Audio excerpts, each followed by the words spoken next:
check this out. The idea of all of us are trying to hit two types of freedom, okay? I want to offer you, this came up through several one-on-ones recently, attachment freedom versus true freedom, okay? Meaning, like, we have lived in a place of attachment freedom. And what I mean by that is we often want to get our circumstances a certain way so we don't have to feel something that we felt a long time ago.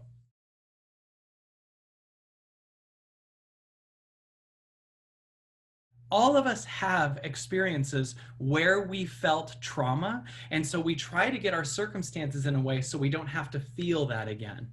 And I've been talking to so many clients and finding patterns in all of them, whether it was one client saying, when I was standing by a fence, like my mom didn't pick me up at the school and I felt abandoned. And ever since then, wanting to avoid feeling that abandonment. And one way he does it is through music and, and thinking I need music, otherwise I'm going to feel abandoned. And thinking of all the different clients that I had at times where a parent got really mad, or one of my awesome clients that said, like, he wants people to trust him. And then we realized that he had a dad that said, got mad if he lied to him. So he needed to make sure his dad trusted him so he didn't get angry. So imagine that you're trying to get your circumstances a certain way so you don't have to feel the deeper thing that you're scared of. That's attachment-based freedom, meaning like, I have this circumstance the way I want it, so I don't have to feel that circumstance.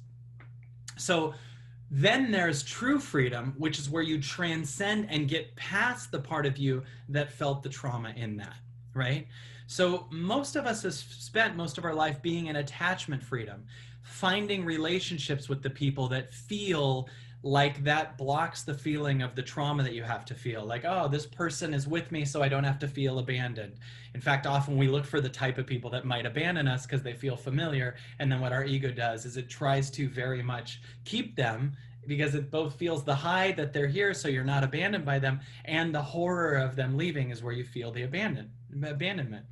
So imagine that our whole life we've been doing what we can to keep our circumstances the certain way to not feel that trauma. And now imagine that the world is doing what it's doing by going past that. It's like you cannot keep your circumstances away that you want anymore. So it's forcing us to be with that deepest trauma. And that's why there's so much anger. That's one of many reasons there's so much anger, right? There's so much anger because you're hitting my trauma and I can't manipulate my circumstances to not have this trauma hit.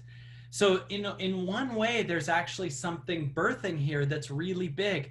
People being faced with feeling through the thing they most don't want to feel, which can be a good thing because then you're going to be free of it, right? So that's freedom trauma, where we're no longer that story of abandonment or rage or whatever that we went through when we were 5 years old.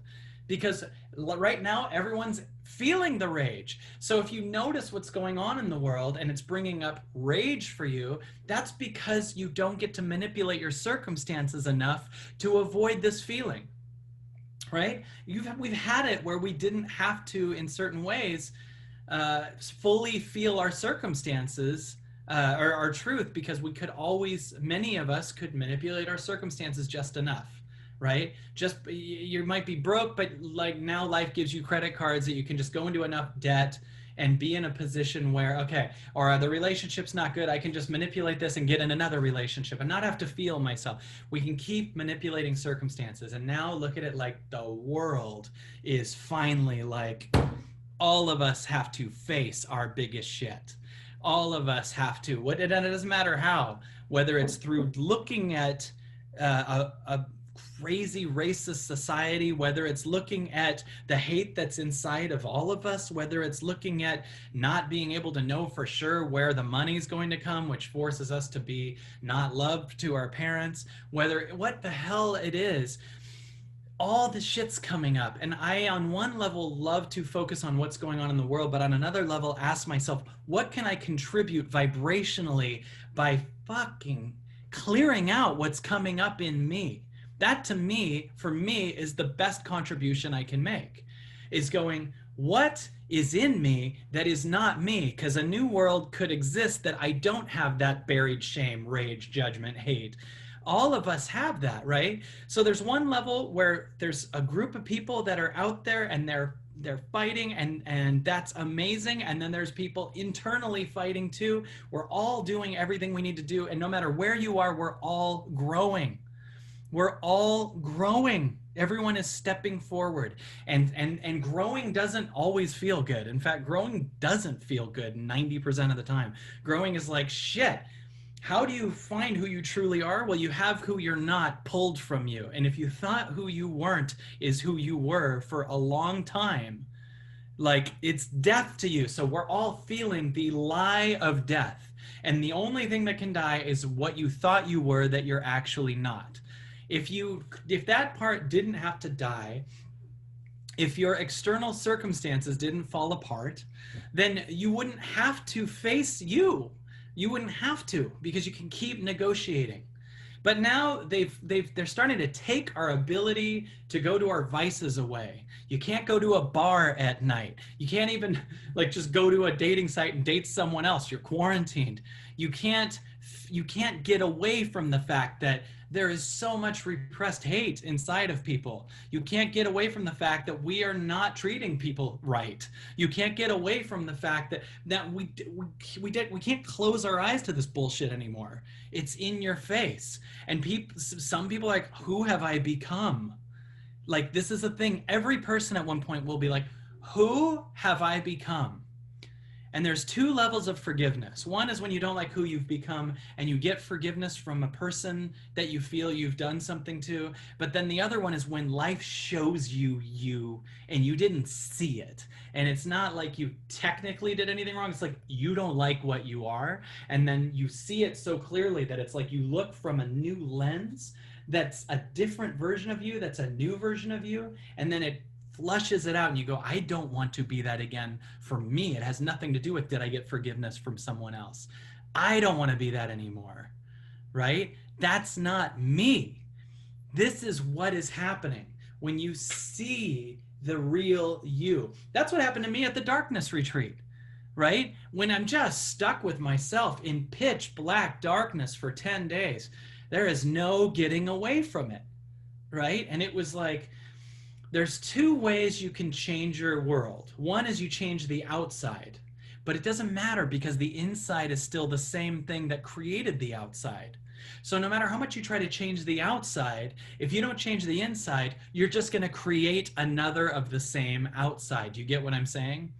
Meaning, like, if at your core, you're a messy person inside, and then you have a day where you decide to clean the whole house, eventually you're going to make it messy again because the messy's inside, and life will mirror the inside. No matter what, life is mirroring your inside, not only in your house, not only in your relationships, not only in your finances, but in the world. Life right now is mirroring your inside. And any trigger that you feel about the movements that are happening right now and the protests and the cops and everything that you feel is bringing up parts of you that might have judgment for other people, parts of you that might have felt shamed, parts of you, whatever. And it's here to go, look, this is stuck in you.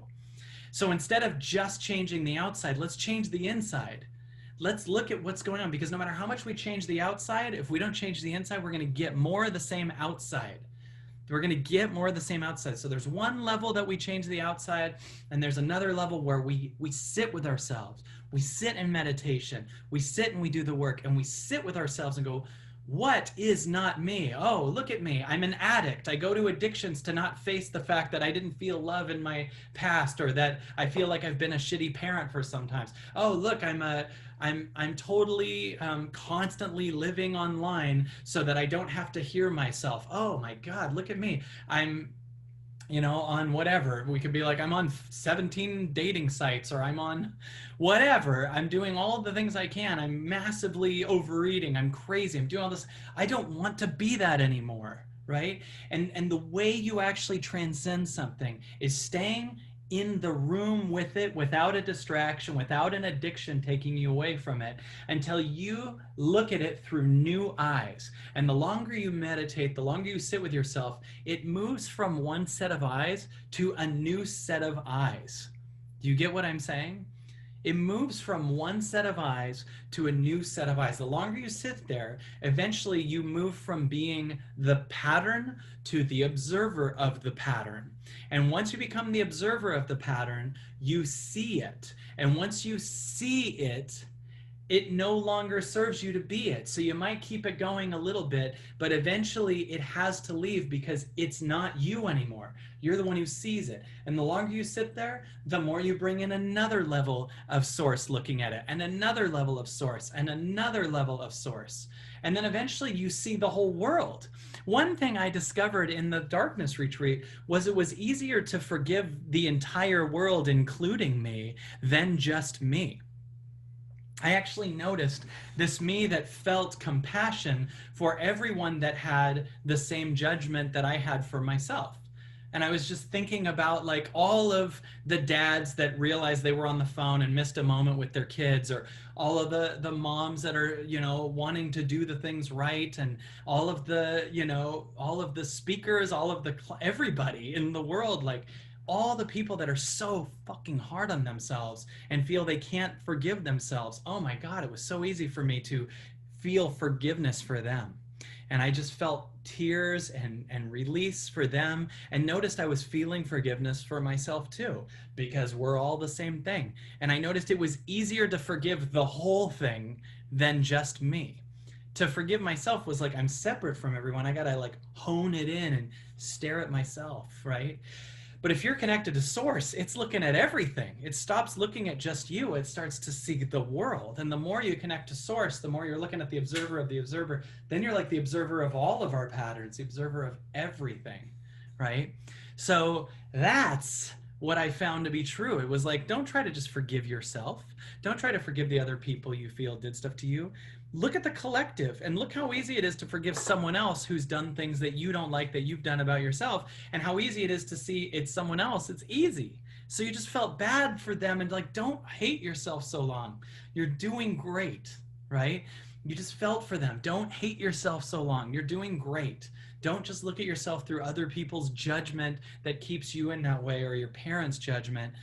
Oh, love yourself. Like, forgive yourself for humanity. I'm thinking, forgive yourself to those people. For humanity, forgive yourself, right?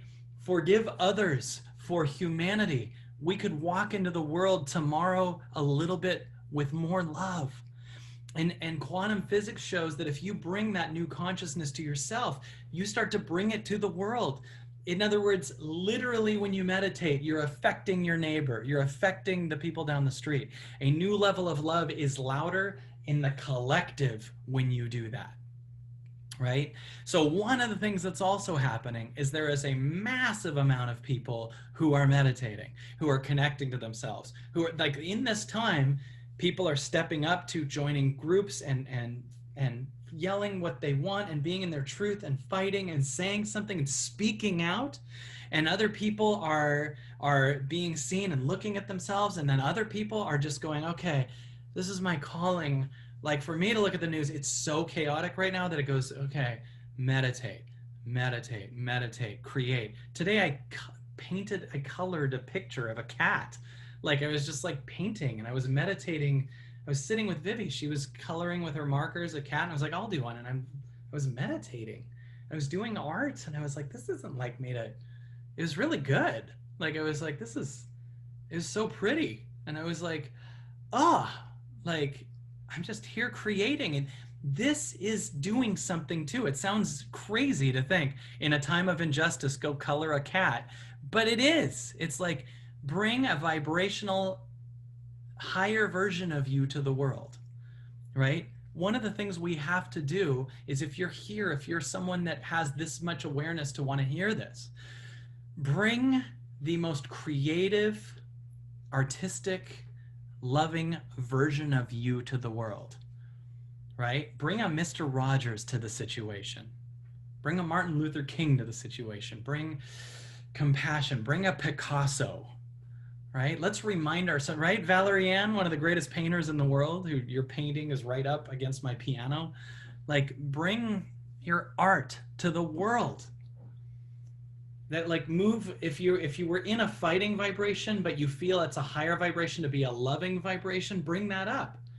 Some people were in a victim vibration. It might feel better to go to a fighting vibration and gain your power. And then some people that have been fighting their whole life might go, I want to be in a loving vibration, right? And it's all perfect.